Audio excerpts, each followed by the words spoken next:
Queridos compañeros, continuamos con la serie que hemos denominado Aprendiendo de nuestros maestros, y en este caso tengo el placer de estar con Francisco Labastida y Asemar, pero bueno, conocido quizá por todo el colectivo y amigos como Kiko Labastida.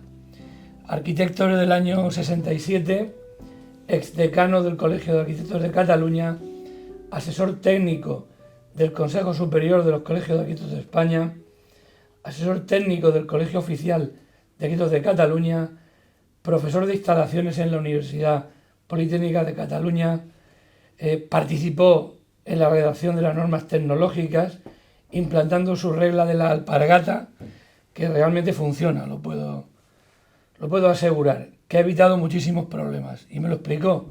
Tiene que pasar siempre una alpargata por una cañería de desagüe. Exactamente. Es asesor del Ministerio de Fomento y del Consejo Superior para el Código Técnico. Ha sido galardonado con la medalla del Consejo Superior de los Colegios de Arquitectos de España en 2011. Tiene una obra bastante versátil, ha tocado prácticamente todo, ha hecho mucha rehabilitación, obra nueva, pero es un gran experto en instalaciones y es un gran maestro en instalaciones. En primer lugar, agradecerte, evidentemente, esta invitación. Todo lo que he dicho, más o menos es cierto, pero lo que es muy importante es que me lo he pasado muy bien. Y por lo tanto, es una profesión, una nuestra, de la arquitectura, el arquitecto, que realmente tiene muchas facetas. Y lo que no se puede es centralizar esas facetas en unas actuaciones concretas. Y yo entiendo que el arquitecto tiene que dominar todos los aspectos. Todos los aspectos intervienen en un edificio. Lo único que ocurre es que en unos tendrás la necesidad, evidentemente, no eres polifacético. Yo, por ejemplo, en estructuras necesito a alguien que me ayude, pero lo importante es saber primero qué es necesario, conocer qué te puede dar una estructura en el diseño de un edificio. Es decir, aquí la problemática que aparece es que el diseño no es la parte de la creatividad, no es únicamente esa parte de la creatividad de un proyecto. El diseño está en la estructura, el diseño está en las instalaciones. Si tú no sabes cómo se diseñar, no calcular, digo diseñar las instalaciones, no puedes hacer un diseño de tu proyecto, porque la incidencia puede ser positiva y negativa. Es decir, si por ejemplo tú no conoces las necesidades de una instalación, concretemos en ese tema, incluso en un tema que yo diría que a mí no me gusta tanto, el tema exclusivamente de dimensional. No. ¿Qué puede darte un conocimiento de las... me dedico a las instalaciones, va a llevar más instalaciones de otros temas, evidentemente. ¿Qué te puede dar un conocimiento de un buen diseño de instalación? Que este mismo diseño de instalación te ayude a diseñar el edificio. Y esto es fundamental. El cálculo hoy día es que el cálculo vendrá con la inteligencia artificial, saldrá todo esto. Lo que no nos va a dar la inteligencia artificial es otros valores, que estos los hemos de liderar nosotros los arquitectos. Hemos de liderar en un proyecto que posiblemente, y voy a poner un caso muy simple, antiguamente todas las viviendas tenían una ventilación transversal, por ejemplo. ¿Por qué? Porque había un corriente de aire que favorecía el bienestar interior de la vivienda. Esto se ha perdido totalmente.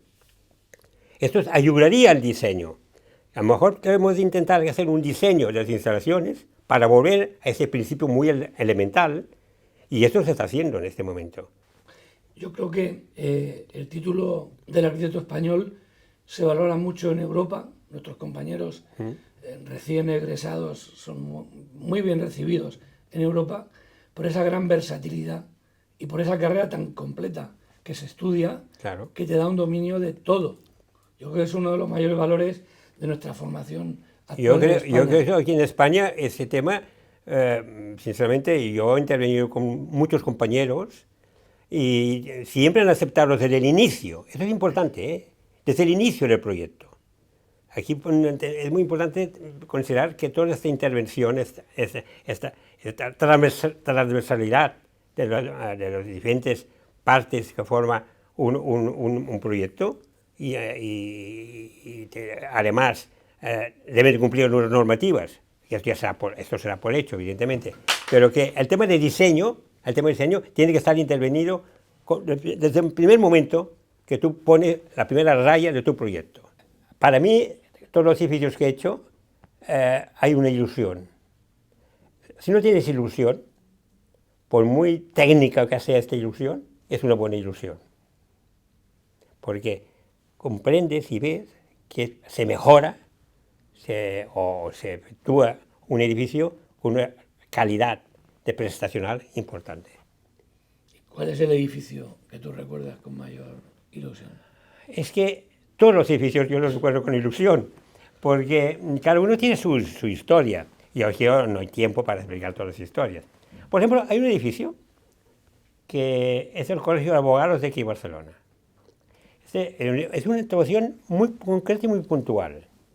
El Colegio de Abogados de aquí en Barcelona, es un edificio protegido, hecho en los años 1840 y ampliaron en 1950 por Borrell, por el padre de nuestros compañeros Borrell. Bueno, pues se hizo en su momento, las normativas eran muy elementales y se descubrió que no había protección estructural en el edificio.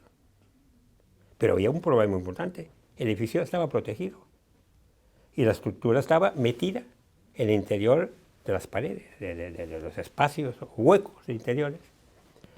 Y me llamaron y me dijeron que tenía que poner a la normativa actual el edificio del Colegio de Abogados. Yo, al principio, ¿cómo? Primer planteamiento, ¿cómo? Me estudié la normativa y la única solución que había pues, es desmontar todo el edificio. Desmontarlo, evidentemente, primero deshabilitar los elementos por partes, evidentemente, pero que se tiene que cambiar el edificio. Y después me di cuenta de que habían elementos que eran puertas de unos 3 metros o 3,50 metros de altura, macizas de madera, pero que yo no sabía lo que aguantaban respecto al fuego. La solución era ponerme puertas nuevas, pero claro, lo que había es una parte que no lo he dicho, yo lo voy a decir, es que la condición del decano de los abogados es Kiko. Lo quiero un edificio igual que el que está, exactamente igual. Claro, esto supuso pues una entrevista con bomberos. ¿Cómo hacerlo? Y para mí fue una experiencia brutal. No para mí y para los mismos bomberos de Barcelona. Venían cada semana a ver la obra, a ver qué hacíamos, a ver cómo lo hacíamos, a ver cómo buscamos soluciones. Esas puertas se mantuvieron iguales, pero se partieron, como están gruesas, se partieron por la mitad. Se colocó una chapa interior aislante, evidentemente, y se volvió a reconstruir la puerta. Esto, claro, no voy a decir el precio de toda la operación, evidentemente, pero lo conseguimos. Y es un ejemplo que en ese momento los bomberos de Barcelona lo ponen como una rehabilitación. Esto no se hace en rehabilitaciones normales, pero es un caso excepcional, sinceramente. Una solución inteligente a un problema complicado. Bueno, yo más que inteligente, el necesario para cumplimentarlo. Yo te preguntaba por una obra que te tuviera a ti especialmente orgulloso, pero una que recuerdes porque fue muy complicada. Pues en Madrid hay un edificio del BMW, Banco Bilbao Vizcaya, de Herzog. Yo hice todo el tema de instalaciones de incendios. Pues aquí la escalera se proyectaron inicialmente y con Herzog, allí en Basilea, en su estudio, empezamos a estudiar cómo poner las escaleras, evidentemente. Porque era fundamental la evacuación del edificio. Pues el edificio se evacúa así. Pero claro, arriba muy bien, las plantas, pero en medio hay una distancia enorme. Se tuvo que poner otra escalera en medio para cumplimentar las distancias, etcétera, etcétera. Y esto supuso un problema importante porque el proyecto estaba bastante avanzado ya y tuvimos que intervenir bastante. Ese fue un proyecto que me costó un poco, me dio problemas. Otro que me gustó mucho también es, ahora uno de Barcelona, ¿no? Sant Jordi, ¿no? Palau Sant Jordi. Bueno, para Sant Jordi fue muy bien. Para Sant Jordi, bueno, ahora tengo que exponer que evidentemente mi profesión se ha desarrollado afortunadamente una época con unas Olimpiadas en Barcelona y por tanto hubo operaciones importantes, ¿no? Y por tanto intervine en algunas de ellas. El Sant Jordi, bien. El Sant Jordi, Arati Sozaki lo hizo muy bien. Vino el equipo, vinieron a mi despacho, hablamos de las necesidades del proyecto. Yo allí hice las instalaciones de fontanería elementales sin problemas y las de incendio con más problemas. Es muy difícil a veces tratar de espacios unitarios importantes, convenir que la distancia de evacuación se cumple y no puedes poner paredes en medio, evidentemente. Puedes poner a veces elementos verticales de cortinas, pues también es complejo, evidentemente. Pero mira, este proyecto fue relativamente fácil, sinceramente, porque hubo mucha interrelación con Arati Sozaki y bien, aquí estuvimos bastante trabajo importante, pero no difícil. Uno muy difícil también es el Liceo de Barcelona. El Liceo de Barcelona se quemó el año 2004, 1994. Yo estaba haciendo el MATBA en aquel momento, me llamaron y fui al Liceo a verlo. Bueno, se quemó, ahora vamos a entrar en materias. Ignasi Sola Morales, que es el que hizo la rehabilitación, me pidió que colaborara con él en el tema de incendios también. Pero eso sí, querían otro liceo igual pero seguro. Y esto fue un problema importante, porque se tuvo que crear espacios que después no fuesen espacios que no produjeran un cambio importante en el diseño interior, ¿no? Los materiales, pues el comportamiento de los materiales ante el fuego es importantísimo. Y me llevaba muchas noches sin trabajar, sin dormir. Este me llevó muchas horas. Yo creo que desde el año 1990, que apareció los primeros criterios de la LOE, se vio la necesidad de poner al día la normativa en España, la normativa técnica en España. Y esa necesidad de poner la normativa técnica, yo creo que ha desembarcado en unas soluciones, después lo recoge el código técnico, en el que realmente son soluciones muy correctas. Pero para mí hay una falta de claridad. No es una crítica, es un comentario, evidentemente. Es decir, falta saber exactamente lo que son valores que deben cumplirse, situaciones que deben cumplirse, condiciones que deben cumplirse, y lo que son los sistemas o las soluciones expuestas en el... Es decir, para mí, y esto lo he comentado varias veces con el Ministerio en su momento, de que tenía que existir en el código técnico una parte primera en cada uno de los deberes en que se expusieran el alcance, los límites, los valores normativos. Porque esto nos daría posibilidad de poder trabajar con más ilusión soluciones que en el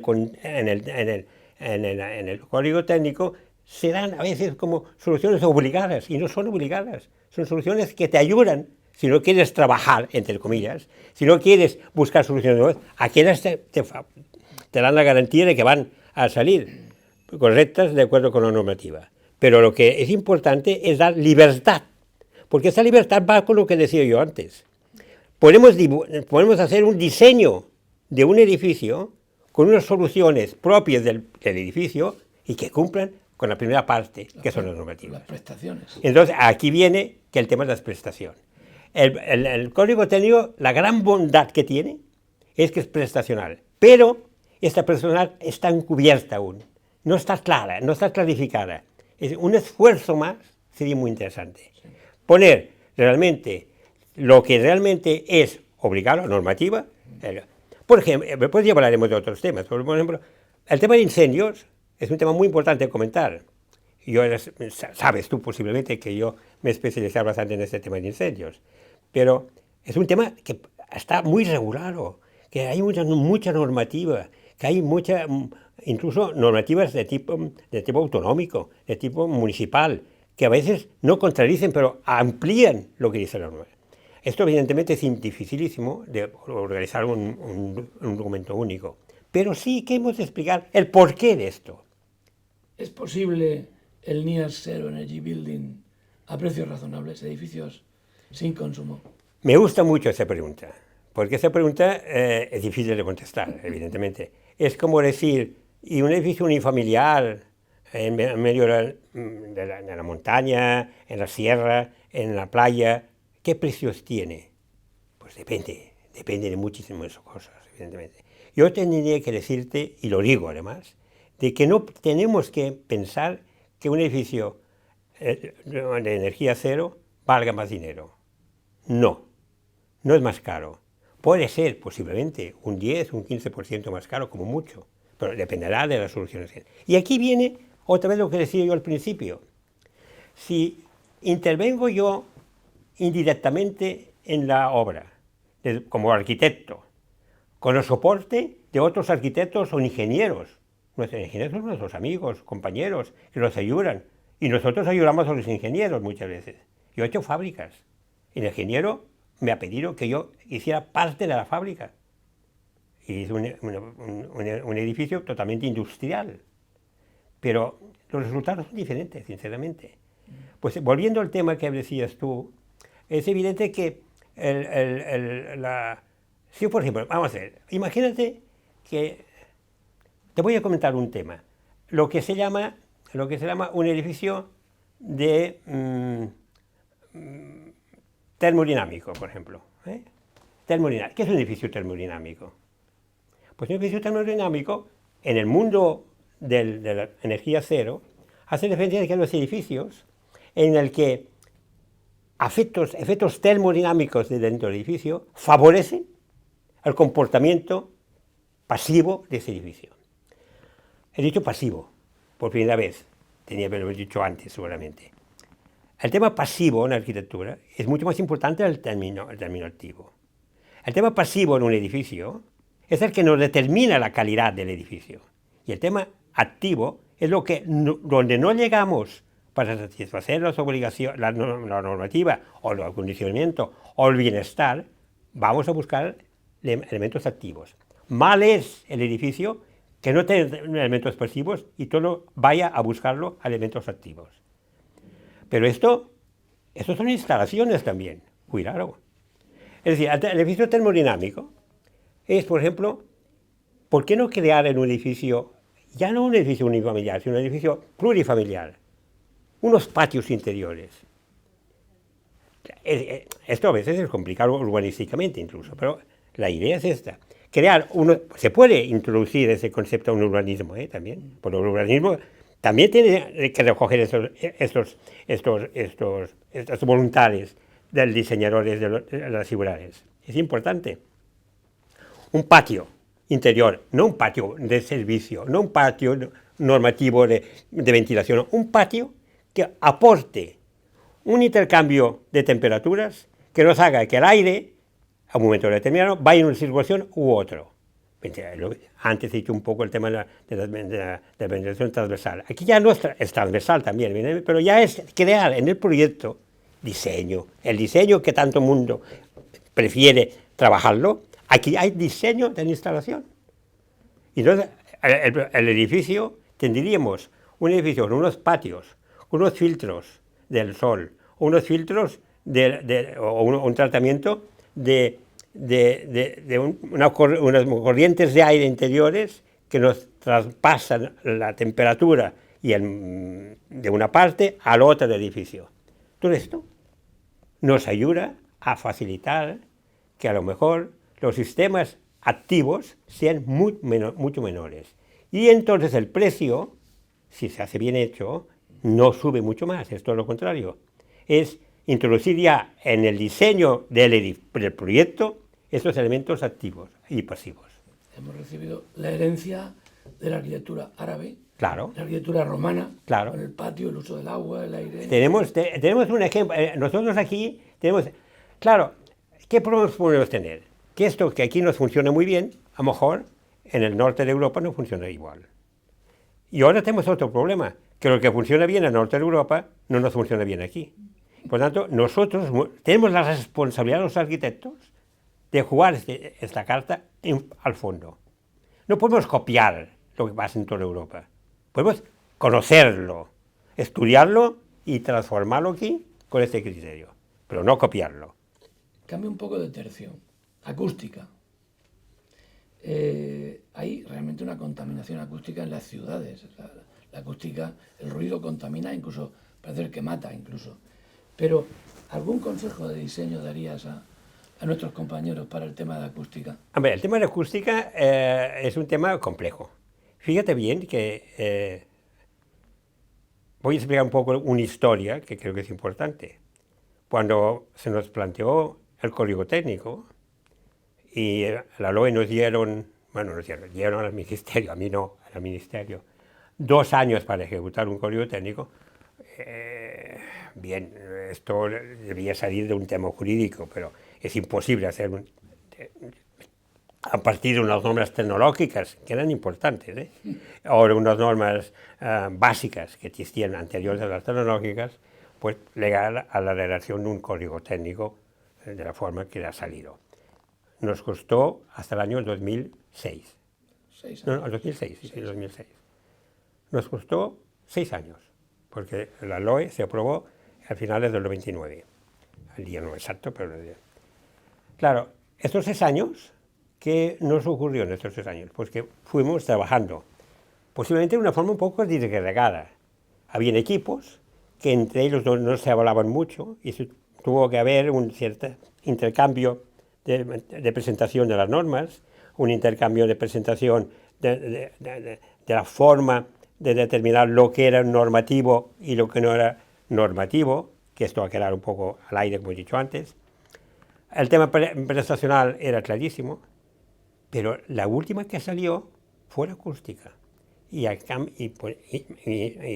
se tiene que decir, evidentemente, que al principio era la primera que nos preocupaba. Lo que tú has dicho, las ciudades hay mucho ruido urbano y la gente pues, no tiene un ambiente ruidoso en su casa. ¿Por qué tardó tanto? Porque el problema es importante. No se puede parar la ciudad.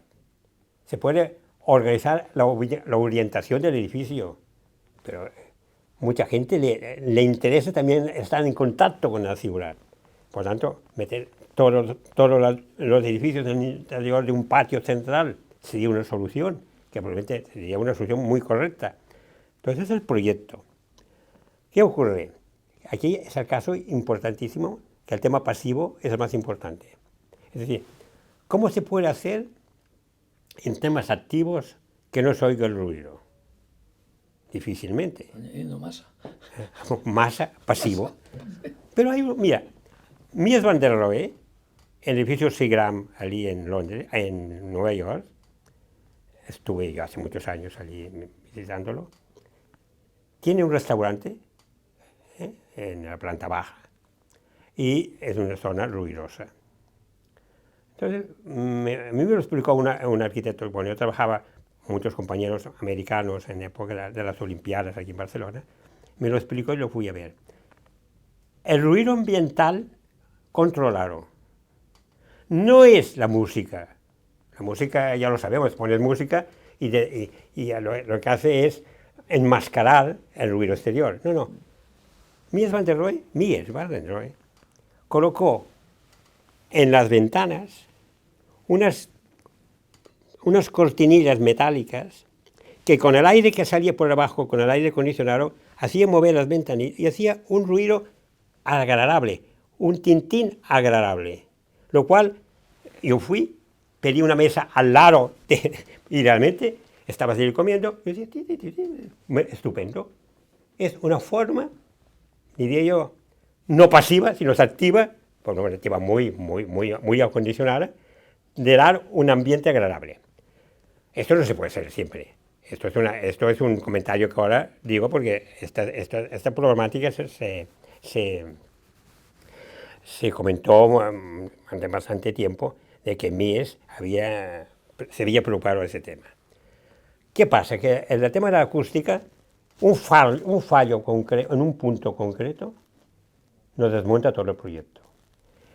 Así como en el térmico, si tienes un punto, este punto puede crear humedades, puede crear problemática, pero fácil de solución. Si realmente el tema acústico no lo controlas muy bien la ejecución, realmente no hay más solución que volver muchas veces a empezar otra vez el edificio. Lo que ocurre es que en el tema acústico, el código técnico marca unos valores, que serían esas primeras páginas que decía yo, y después da unas soluciones que te garantizan que se cumplen lo inicial. ¿Cómo se garantiza esto? En el tema de la acústica, el Ministerio lo garantiza porque hicieron. Cuando se hizo cuando se redactó el Código Técnico de Acústica, el HR, se comprobó en edificios que se construyen en Madrid, unos bloques y hicieron experimentalmente en la obra soluciones constructivas, con la colaboración de muchas empresas de aislamientos acústicos, etc. Dan una solución concreta y dicen, esta solución está comprobada. Por lo tanto, aplícala bien y tendrás el resultado positivo. ¿Qué ocurre? Que entonces el código técnico pierde un poco el carácter, cae un poco en el carácter prescriptivo, pierde un poco el carácter prestacional. Entonces, esto lleva a muchos problemas.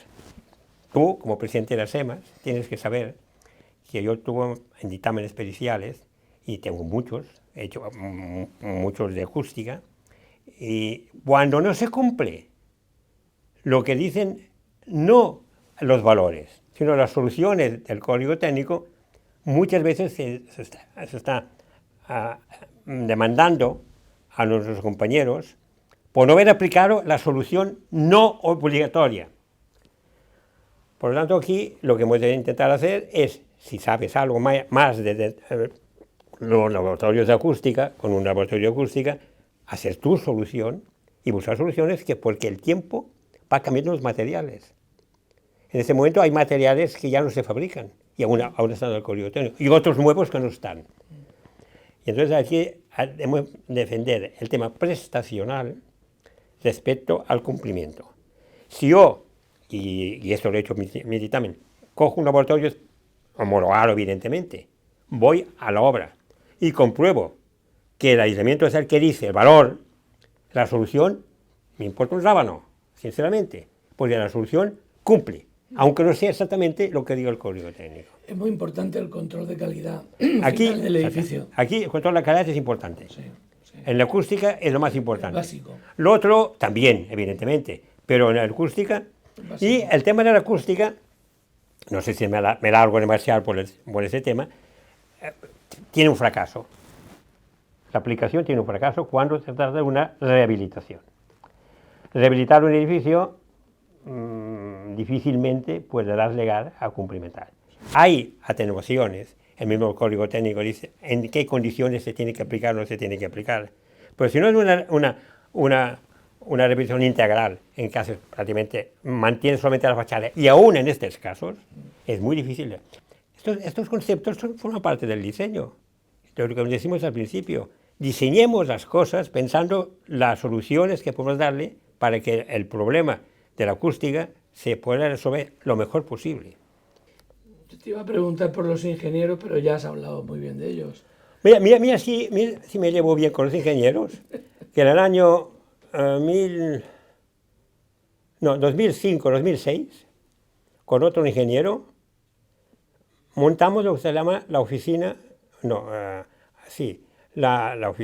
asociación de consultores de instalaciones, porque hay la Asociación de Constructores de Estructuras. Y montamos una similar, y aún a veces pues, voy a las reuniones, etcétera, y los ingenieros se comportan perfectamente. Bueno, es lógico y era de esperar, no me sorprende exactamente. La responsabilidad la tenemos los arquitectos, insisto, la responsabilidad la tenemos los arquitectos, en tanto en cuanto hemos de intentar pasar todas esas problemáticas que estoy explicando en tu proyecto desde el inicio. Esto es fundamental. Para mí lo repetiré ya aquí y lo volvería a repetir tantas veces como necesario. No se puede improvisar al final o traspasar al final soluciones que no se han previsto desde el inicio. Pero tú has intervenido en proyectos como un aeropuerto. En el puerto de Murcia. Donde Carlos Ferrater hizo el diseño, sí. Tú has hecho las instalaciones, sí. Pero estabais bajo la coordinación de un ingeniero aeronáutico. Sí. Sí. Se invierte en las externas, ¿no? Bueno, el ingeniero aeronáutico le decía lo que quería para que funcionara bien el funcionamiento del edificio, ¿no?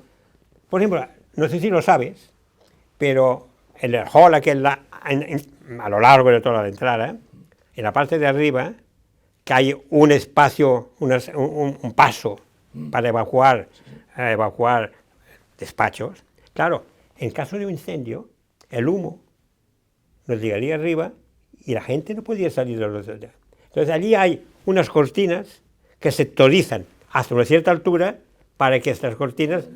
Exactamente. Y eso no se ve, pero está.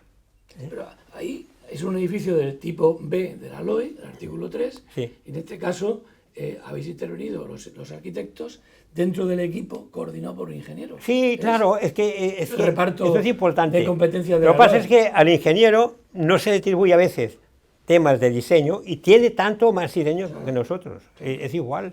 Es decir, yo entiendo que, oye, en Alemania los colegios de ingenieros y los colegios de arquitectos están juntos. Sí. Lo sabes tú perfectamente. Sí. Por lo tanto, es que en el mundo de la edificación, en el mundo de la construcción, todos los agentes que intervenimos, hemos de estar muy bien coordinados. Si no, se transforma en costes absurdos. Y después, o en resultados absurdos en las obras. Y si no, mira, pásate lista de todas las demandas que tenemos. Última pregunta. ¿Qué recuerdo te queda de tu experiencia como decano de un gran colegio?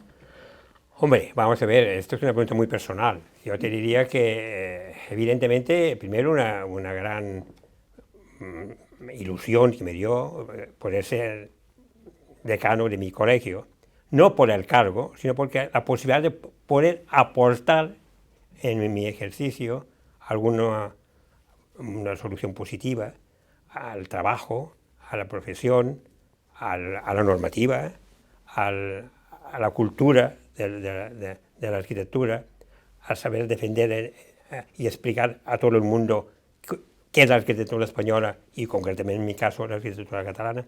Yo creo que lo conseguimos bastante y esto me estoy contento. Yo llevé, por ejemplo, la exposición de arquitectura catalana a Berlín, para que toda Europa conociera la arquitectura nuestra. En París, por ejemplo, hay un arquitecto desconocido importante, que es Pujol. Es el compañero de Gaudí. Hicimos una exposición en el Beaubourg, allí en París.